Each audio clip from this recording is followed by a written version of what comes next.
Good morning, everyone. Today we're going to go to the Red Stick Farmers Market, which is the Baton Rouge Farmers Market, and it's probably going to be my last time going, which doesn't seem like that much of a big deal.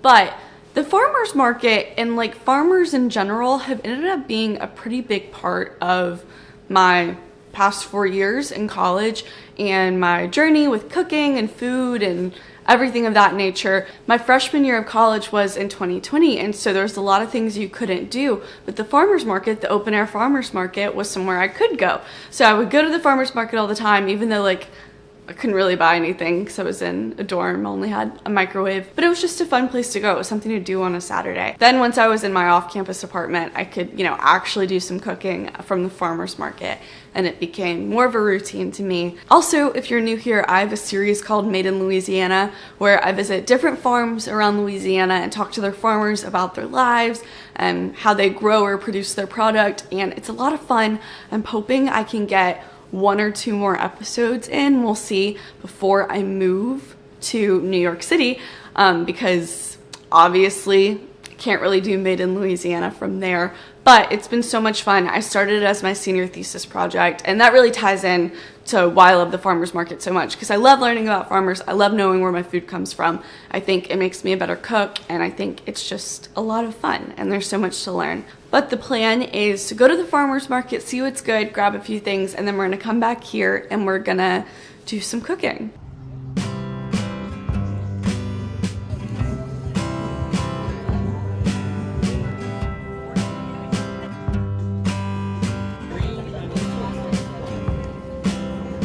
We're back from the farmer's market. I'm gonna give you a little haul. I have a plan. I think it's a good one, hopefully. These are some cherry tomatoes, and I think these are like heirloom sweet peppers, something like that, but I thought they were kind of cute. Cute little peppers. So put that to the side. That was from one stand. I also got a bag of red potatoes that I've already washed and dried. That was from Fullness Farms, I think. Yeah. I also bought some cabbage microgreens from Chris and Camille's family farm. They're purple and green, they're so cute.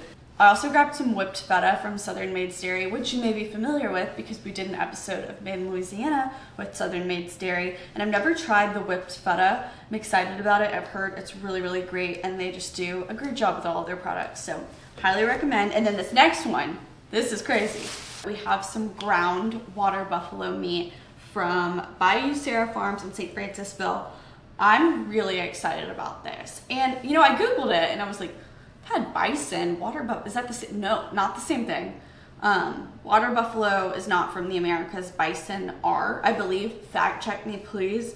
But I'm really excited about this. The guy was like, use it like you'd use ground beef. I know it's a lot leaner than ground beef, I think, so we'll see. Did I get anything else? I'm not sure. I feel like I got other stuff. Oh, and finally I got some of these little peppers. They might be bird's eye chilies. I didn't ask. They're little tiny chilies. They're green and red. Not so sure what we're gonna do with these yet, but they were cute. I grabbed them. So here's the game plan and my thought process. I kind of started with the water buffalo because it's ground. That like means there's only certain things I can do with it. Another way of looking at it is that I could do so many things with it, but when I think of ground meat, I don't think I'm that creative, which is probably a problem. I'll work on that. But I was like, I can make meatballs with this. Not creative, I know, but it's what we're gonna do, because when I saw the peppers, the beautiful peppers and the beautiful tomatoes, it was like, I'm gonna make a sauce out of that, obviously, which really not outside of my comfort zone at all, but who said we had to be? And then that'll use the tomatoes and the big peppers. Maybe I'll add some small peppers to that, but I think mostly the small peppers are gonna be going into our hasselback baby potatoes. So we're gonna do mini hasselback potatoes, have some herbs from some other things I've cooked this week, as well as my little hydro garden. So we're gonna do some hasselback potatoes, and I'm gonna top them with the whipped feta. I think that's everything. We'll see. And the microgreens can be a little fun garnish, Let's do it. So I've never done this before, but I know you just take people do it with like 2 chopsticks and they just like slice, and that keeps them from going all the way through. I know some people also cut like a little bit off the bottom to keep them flat. We might do that. I don't like to waste it, but whatever.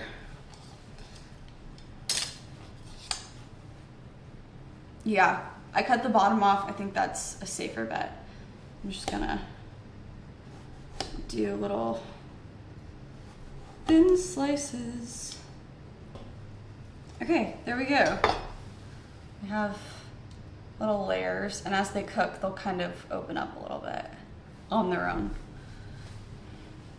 Yay! Okay, that wasn't that hard. I was like really hyping that up. Like this little tiny one, this one's gonna be cute. Guys, this is like really easy. We gotta hasselback more things. Okay, this is the ugly one. Everyone ignore that one. Okay, and then I'm gonna microwave this butter. Butter's in the microwave. I'm gonna drizzle them with some olive oil too, even though we're also doing butter. It just feels right. I'm trying to get in little layers, but I don't have to be too careful about it because we're gonna take them out as they cook and baste them with the butter that's in the microwave and a little mixture we're gonna put together. So the butter overflowed a lot, so that's gonna be something I need to clean up later. Anyway, that was like half of our butter. Let's see how much we have now.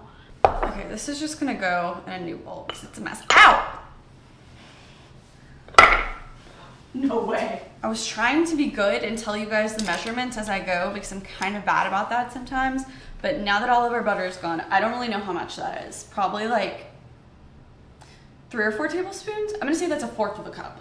I love to cook, obviously, but it's kind of a disaster every time I do, which is all good and fun, except for the fact that I am going to culinary school in September, and I think these kind of shenanigans are probably discouraged, so follow along for that journey. I only really have parsley stems left, so I'm gonna try to get as many leaves off as I can. And I'm gonna grab a couple basil leaves too from my garden. I would say this is about probably gonna be like 2 tablespoons of chopped herbs, but we're gonna put some dried ones in too, just to make sure we're really herbaceous.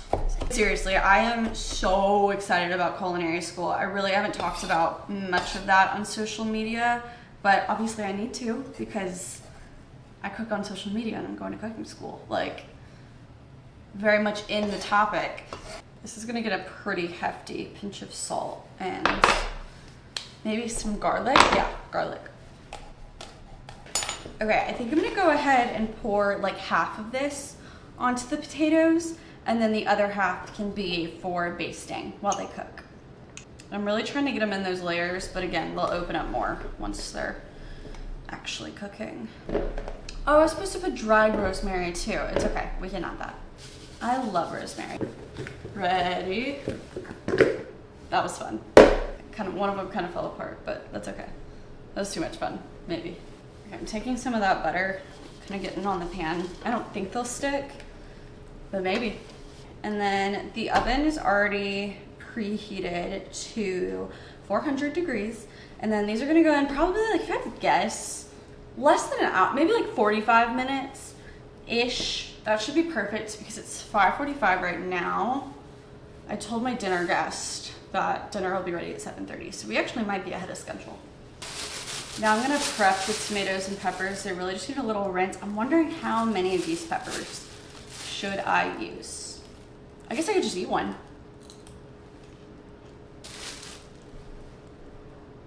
Yeah. Don't do that. Don't do that. They're pretty hot, so I think I'm just gonna put one. Do the green ones, that'd probably be, but then that would mess up the color. No, one. Okay, they got a little rinsey rinse. Now I'm gonna dry them. So here's the plan for these. I am gonna get my cast iron skillet, which I should probably do right now, pretty hot. I have some clarified butter. It says it's ghee, but I don't know if it's actually ghee. You know how things say they're ghee and they're not? No, I think this actually is ghee. Cool. Well, I have some of that heating up in this cast iron skillet. We're gonna get some color on these peppers. The tomatoes are probably just gonna burst. That's okay because they are gonna get pulverized, so it really doesn't matter. the seeds and stuff are just going in the bag that they came with. I'm not gonna be too careful about this. I'm gonna get some seeds in there, mostly because I just don't care. And also, I wonder how hot these peppers are. They're probably not that hot if they're sweet peppers. And I would say I'm gonna take a bite, but I'm not doing that again. So we're gonna find out when we try it. They look like mini bell peppers, but I don't think that's what they are. I think they really are just sweet peppers. They're just a little like wide.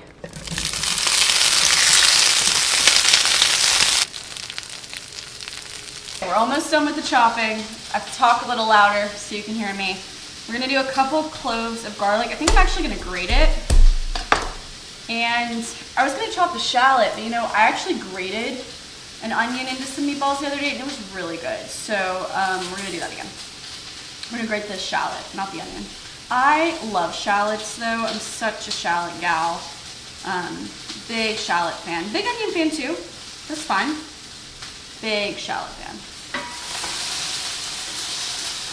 I know the tomatoes and the peppers sound really violent back there, but I'm not too worried about it. We want some good char color situation. Okay, let's start the meatballs. I have some toasted breadcrumbs that I toasted earlier this week.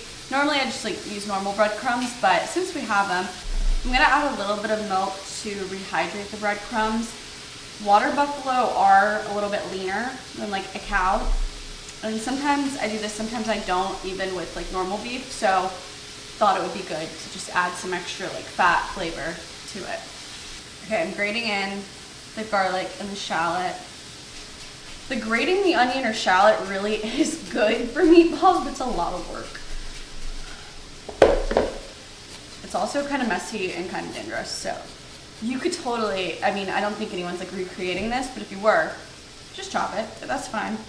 I turned the heat down a little bit on the onions and peppers because they have good color, and now I just need them to like cook through. That was the breadcrumbs.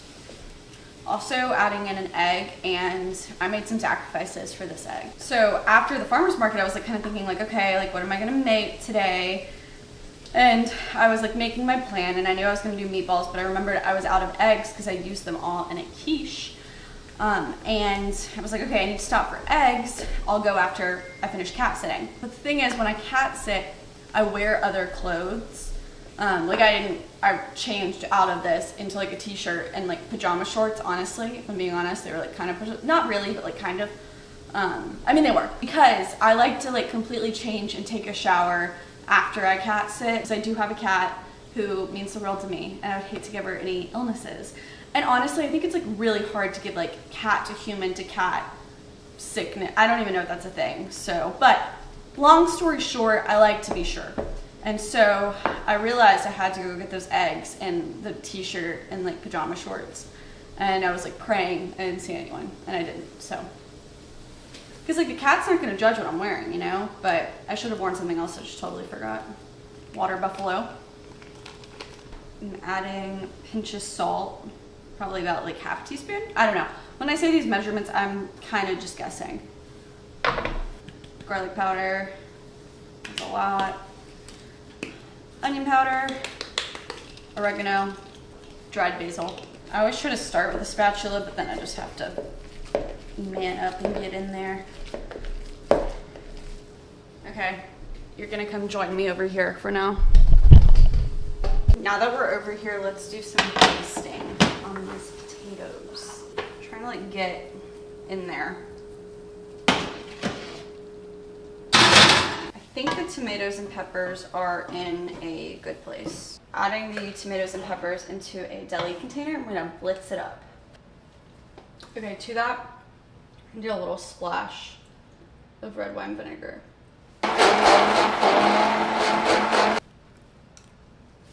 Yeah, I like that. I do think it could use like a little sweetness, so I might add some balsamic glaze.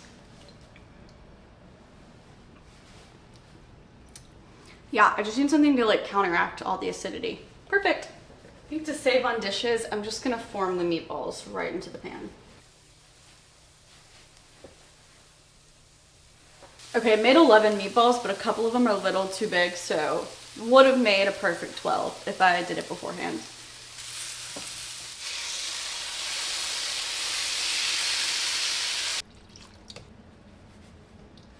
So browned the meatballs, added the sauce. It was looking kind of chunky, and stirring them around and that like chunky sauce was making them fall apart. So I added some water. I should have done that from the beginning. Now that's simmering away. The hasselbacks have been in for about an hour, so I'm gonna take those out. And yeah, I think everything is pretty much ready. Our farmer's market dinner is ready. Let's try it. Originally, I was gonna put the whipped feta on the hasselbacks, but visually, I think the meatballs are not great. So I added some whipped feta to them to liven them up a little bit. Okay, hasselbacks.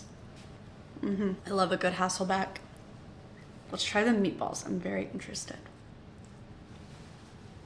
I think the meatballs are very good. I was expecting them to be really dry. They're not. I mean, they taste like beef meatballs, really, but I think they're good. I like them. They kind of just soaked up the sauce, which is fine because it wasn't going on like a pasta or anything, but the sauce is really good. The flavor is great. I thought about straining it and I didn't, and I wish I would have, because, you know, like the pepper skins and the tomato skins kind of have like a little bit of a, you know, bite to them, but it's not like a problem. I really like the addition of peppers instead of just like a normal tomato sauce. I think that makes it really good. And of course, the whipped feta just brings it all together. Well, that's it, folks. I'd call that a very successful farmer's market haul. I think that was very good.